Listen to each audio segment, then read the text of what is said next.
الحمد لله رب العالمين، والصلاة والسلام على سيد المرسلين صلى الله عليه وسلم. كلام خطير جدا، أول مرة تسمعه في حياتك. 3 وديان في جهنم، احذروا منها، وهي وادي غي، وادي ويل، وادي سقر. إليكم تفاصيلها. وادي غي وهي لمن يجمع الصلوات في صلاة واحدة. قال الله تعالى: فخلف من بعدهم خلف أضاعوا الصلاة واتبعوا الشهوات فسوف يلقون غيا. وهذا الوادي أي وادي الغي تستعيذ منه جهنم كل يوم من شدة حرارته، فهل يتحمله بشر؟ الوادي الثاني وادي ويل، وهو لمؤخر الصلوات بدون عذر، وهو واد مليء بالعقارب والحيات، لقوله تعالى: ويل للمصلين الذين هم عن صلاتهم ساهون. الثالث وادي سقر، وهو لتارك الصلاة، حيث قال تعالى: ما سلككم في سقر؟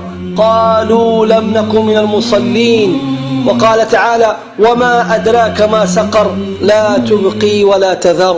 وهذا الوادي بمجرد دخول تارك الصلاة فيه تذوب عظامه من شدة الحرارة، وتارك الصلاة يحشر مع فرعون وهامان ويحرم من شفاعة النبي صلى الله عليه وسلم. يا رب، يا رب ارحم واغفر وتب علينا يا رب العالمين، واعتق رقابنا ورقاب المسلمين والمسلمات والمؤمنين والمؤمنات يا رب العالمين. فالتوبة التوبة.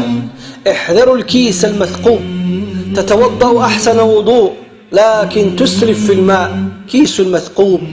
تتصدق على الفقراء بمبلغ ثم تذلهم وتضايقهم. كيس مثقوب. تقوم الليل وتصوم النهار وتطيع ربك لكنك قاطع رحم. كيس مثقوب. تصوم وتصبر على الجوع والعطش لكن تسب وتشتم وتلعن. كيس مثقوب. تلبسين العباية والطرحة فوق الملابس لكن العطر فواح. كيس مثقوب. تكرم ضيفك وتحسن إليه لكن بعد خروجه تغتابه وتخرج مساوئه. كيس مثقوب. أخيرا، لا تجمعوا حسناتكم في كيس مثقوب، تجمعوها بصعوبة من جهة ثم تسقط بسهولة من جهة أخرى. يا رب أسألك لي ولأحبتي الهداية والغفران. عجائب الشعب العربي لا يستطيع السفر للحج لأن تكلفة الحج مرتفعة، لكن يستطيع السفر رغبة في تغيير الجو. ألا إن سلعة الله غالية. لا يستطيع شراء الأضحية لغلاء السعر، لكن يستطيع شراء آيفون لمواكبة الموضة. ألا إن سلعة الله غالية. لا يستطيع قراءة 10 آيات يوميا، ولكن يستطيع قراءة محادثات تصل إلى 100 محادثة في اليوم بحجة ليس لديه وقت لقراءة القرآن. ألا إن سلعة الله غالية.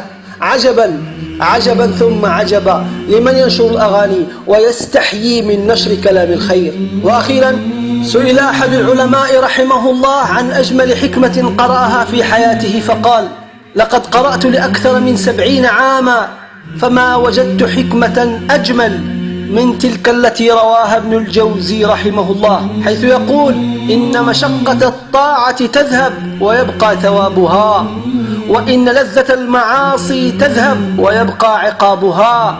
كن مع الله ولا تبالي، ومد يديك إليه في ظلمات الليالي، وقل: يا ربي ما طابت الدنيا إلا بذكرك، ولا الآخرة إلا بعفوك، ولا الجنة إلا برؤيتك. مهما اختفت من حياتك أمور ظننت أنها سبب سعادتك، تأكد أن الله صرفها عنك قبل أن تكون سببا في تعاستك. فصافح وسامح ودع الخلق للخالق، فنحن وهم راحلون راحلون. افعل الخير مهما استصغرته، فإنك لا تدري أي حسنة تدخلك الجنة. يا رب كل من سمعها ونشرها ارزقه توبة نصوحة ودعوة مستجابة، واختم لنا وله بلا إله إلا الله محمد رسول الله صلى الله عليه وسلم. وآخر دعوانا أن الحمد لله رب العالمين.